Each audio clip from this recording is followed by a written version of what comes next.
What's going on, guys, and welcome back to the channel.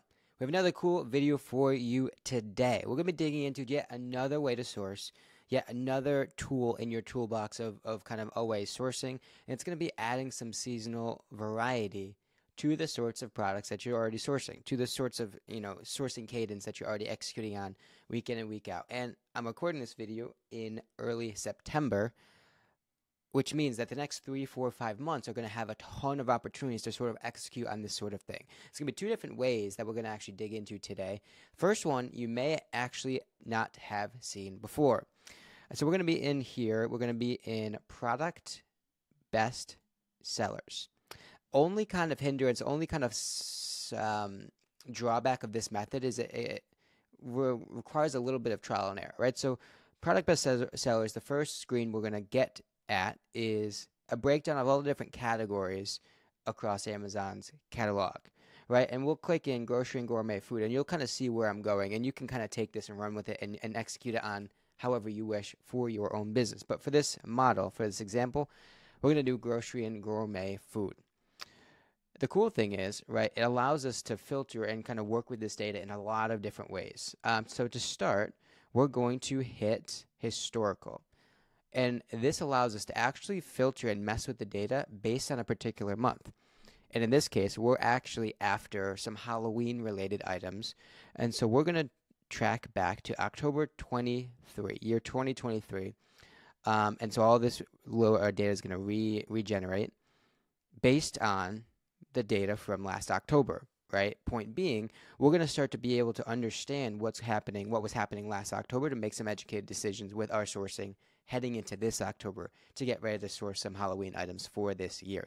Now, granted, disclaimer, don't recommend FBAing a lot of these things, especially because a lot of the people watching my videos are newer sellers. This is something that we're probably going to want to FBM, just low risk, act quicker, it's sitting on Walmart shelves, sitting at Target, go pick them up, sell them same day, next day, day after. Because what we don't want to happen is our items get to Amazon, be available to be sold to consumers after consumers are actually looking to buy these sorts of things. So we're going to toggle 1,000 rows down to 5,000 just to have more data at our disposal.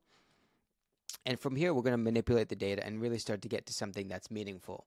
It's going to take a bit to load because we have a little bit more data to work with. I do think 5,000 is the max, which is another drawback of kind of using this method, but we'll make it work.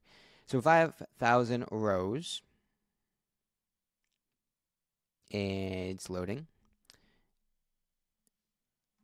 We're in business, right? So a lot of the stuff isn't going to be super useful, but we are after Halloween-related items that are resellable, right? So the first thing we'll do is we're going to go to and find our new offer count. And it's going to be probably pretty far to the right. And the reason why we're looking for this is to really filter out a lot of the private label-ish items. It's going to be a ton of private label opportunities within all the seasonal aspects of Amazon throughout the year.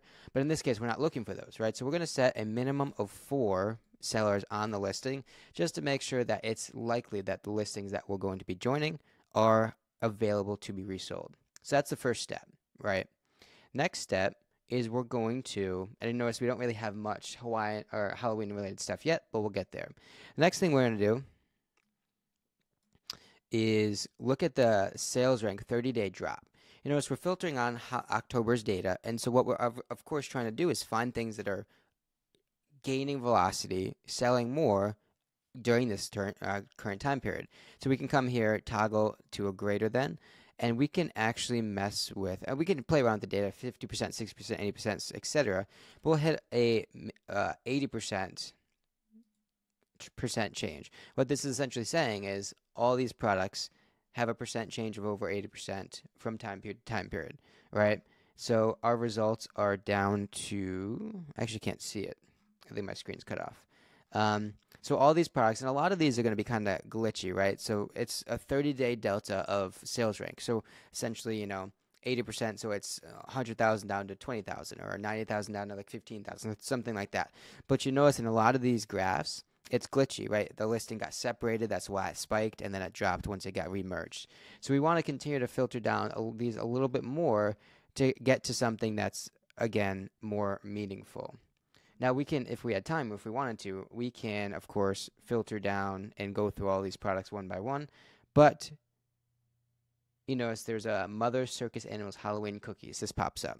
And you notice the sales rank is showing exactly what we're trying to do.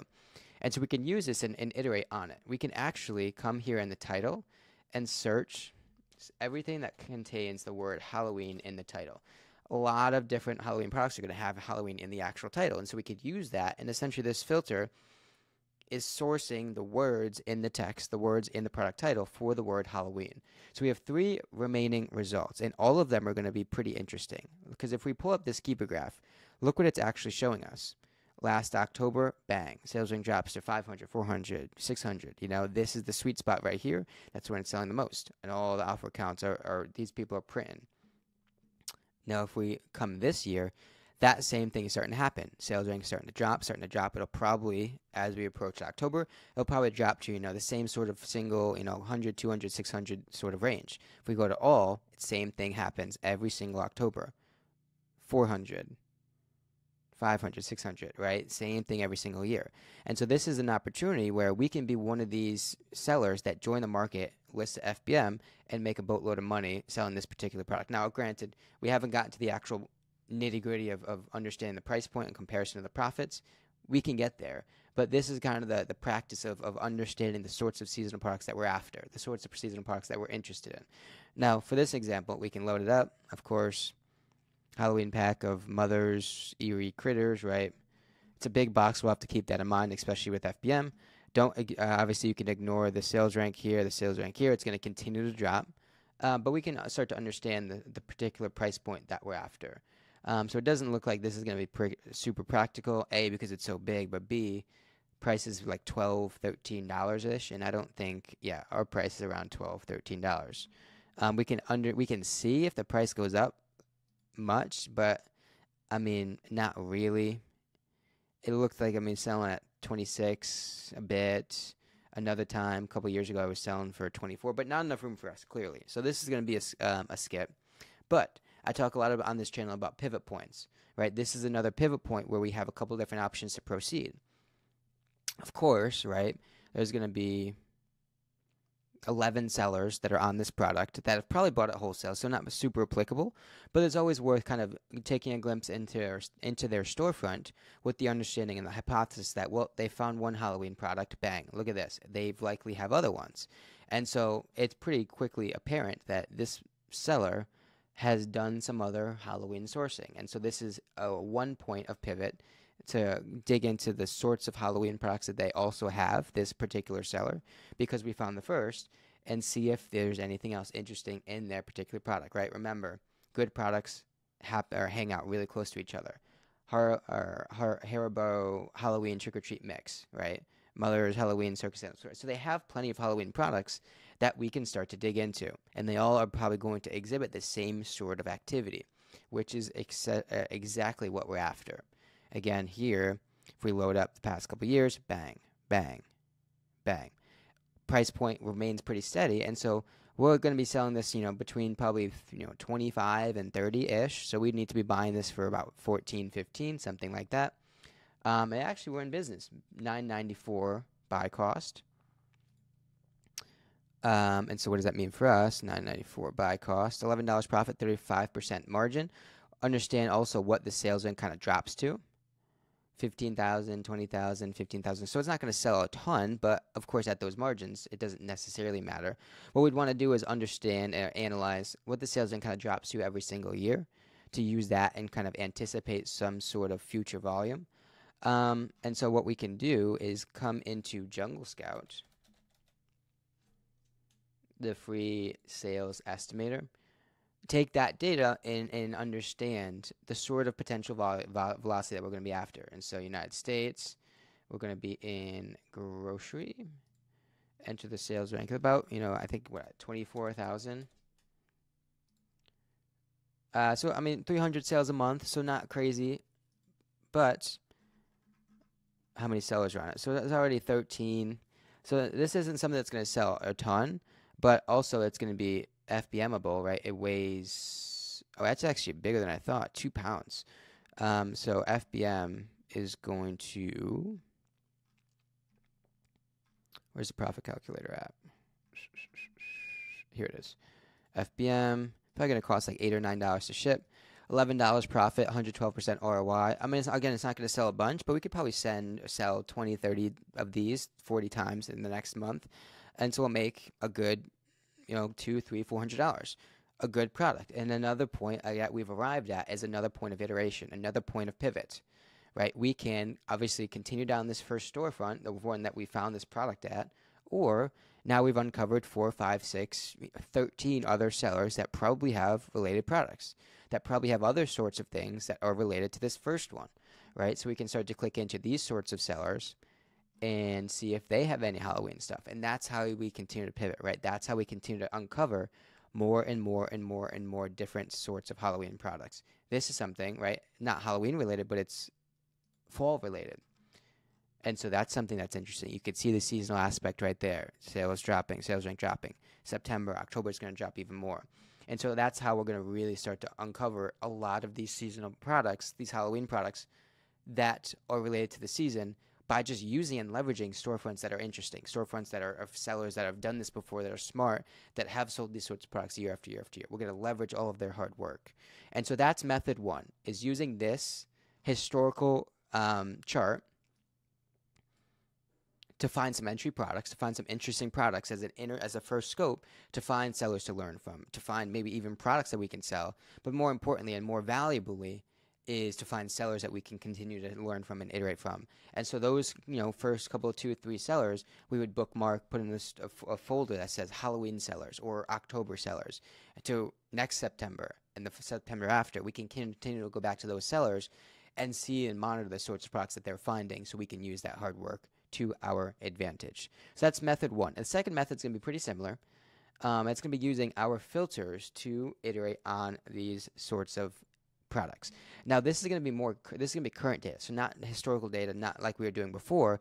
This is going to be based off of the current data, the current Amazon scope, but the same sort of strategy, right? So we can filter on that same Halloween keyword, again, with the motivation, the goal being to find interesting products that connect us to sellers. That's the goal. To find interesting sellers that connect us to smart sellers that are doing these things, that are buying and selling these sorts of seasonal products that we can use to our advantage.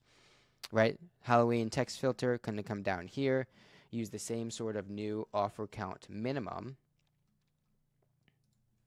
Set it for down to 21,000 products. If we wanted to, right, we can set a buy box of, call it 1, just to turn the buy box on essentially. Down to 20,000 products. Can eliminate Amazon if we wanted to. Down to 7,000 products. Can come down here. And I know I'm going through this fast, but obviously pause it, replay it, do what you need to do. I've gone through a lot of these filters before. We can set Amazon historically out of stock at 100% over the past 90 days. And now we're down to 7,000 products that are interesting, right? That have Halloween in the title, that are going to be something that was worth going through. We could also make it a little bit more interesting.